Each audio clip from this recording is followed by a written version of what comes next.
Breaking news చూస్తున్నాము. పశ్చిమ బెంగాల్ రాజకీయాలు మరోసారి వేడెక్కాయి. అధికార తృణమూల్ కాంగ్రెస్ పార్టీ జాతీయ ప్రధాన కార్యదర్శి ఎంపీ అభిషేక్ బెనర్జీ కుటుంబ నివాసంపై జరిగిన రాళ్ల దాడి రాష్ట్ర రాజకీయాలలో తీవ్ర చర్చకు దారితీసింది.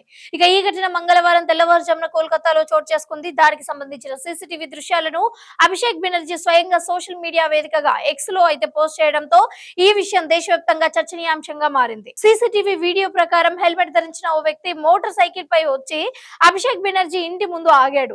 అనంతరం అక్కడ ఉన్న పెద్ద రాళ్లను తీసుకొని ఇంటి మొదట అంతస్తులోకి అయితే ఆ కిటికీలోకి అయితే వరుసగా 2 సార్లు బలంగా విసిరాడు. ఇక ఆ దాడిలో కిటికీ అద్దాలు పూర్తిగా ధ్వంసమయ్యాయి. దాడి అనంతరం ఆ వ్యక్తి అక్కడి నుంచి వేగంగా పరారయ్యాడు. అయితే ఈ ఘటనలో మరో ముఖ్యమైన విషయం ఏమిటంటే అభిషేక్ బెనర్జీ నివాసానికి సమీపంలోనే కోల్కతా పోలీసుల భద్రతా కియోస్కో ఉండటం. అయితే దాడి జరిగిన సమయంలో అక్కడ ఒక్క పోలీస్ కూడా లేకపోవడం పలు అనుమానాలకు తావిచ్చింది. ఇక ఈ అంశంపై అభిషేక్ బెనర్జీ తీవ్ర అసంతృప్తి వ్యక్తం చేశారు.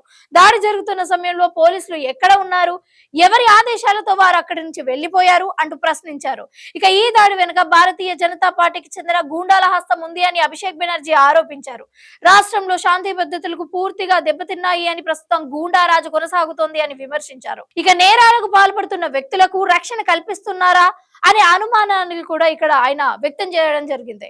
అంతేకాకుండా ఇటీవల రాష్ట్ర ప్రభుత్వం తీసుకొచ్చిన పశ్చిమ Bengal public safety and control of anti social activist bill 2026 పై కూడా అభిషేక్ స్పందించారు. ఈ చట్టం ప్రకారం నేరాలకు పాల్పడే అవకాశం ఉన్న వ్యక్తులను ముందస్తుగానే అదుపులోకి తీసుకొని ఒక అధికార ప్రభుత్వం అయితే ఉంటుంది. అయితే ఈ చట్టం బీజేపీ మద్దతుదారులపై కూడా సమానంగా అమలవుతుందా లేక కేవలం ఇతరులకు మాత్రమే పరిమితమా అని ఆయన ప్రశ్నించారు. ఇది అభిషేక్ బెనర్జీపై జరిగిన తొలి దాడి కాదు. నెల రోజుల వ్యవధిలోనే ఆయనను లక్ష్యంగా చేసుకొని జరిగిన రెండో ఘటనే ఇది. అయితే ఇటీవల ఎన్నికల అనంతరం హింసలో నష్టపోయిన కుటుంబాలను పరామర్శించేందుకు సోనాపూర్ కు వెళ్లిన సమయంలో కూడా ఆయన ఖాన్వాయ్ పై రాళ్లు గుడ్లతో దాడి జరిగింది. ఈ ఘటన అప్పట్లో కూడా రాష్ట్ర రాజకీయాలలో తీవ్ర దుమారం లేపింది. తాజాగా ఆయన సొంత నివాసంపైనే దాడి జరగడంతో భద్రత వ్యవస్థపై ప్రశ్నలు తలెత్తుతున్నాయి. ఇక ప్రజాప్రతినిధుల భద్రత విషయంలో ప్రభుత్వం, పోలీసుల శాఖ మరింత అప్రమత్తంగా ఉండాల్సిన అవసరం ఉంది అని రాజకీయ విశ్లేషకులు అభిప్రాయపడుతున్నారు.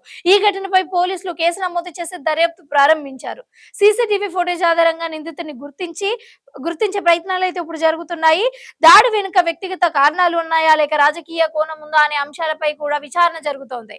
అభిషేక్ బెనర్జీ నివాసంపై జరిగిన ఈ దాడి పశ్చిమ బెంగాల్లో రాజకీయ వాతావరణాన్ని మరింత వేడెక్కించింది. ఇక టీఎంసీ, బీజేపీ మధ్య ఆరోపణలు, ప్రత్యారోపణలు మరింత తీవ్రం కావచ్చు అని రాజకీయ వర్గాలు కూడా భావిస్తున్నాయి. దర్యాప్తులో వెలుగులోకి వచ్చే అంశాలు కూడా ఇక్కడ ఈ ఘటనకు సంబంధించిన పూర్తి నిజాలు వెల్లడించే అవకాశంగా కనిపిస్తుంది. సో మరిన్ని తాజా అప్డేట్స్ కోసం చూస్తూనే ఉండండి టాప్ తెలుగు టీవీ. సబ్స్క్రైబ్ కూడా చేసుకోండి.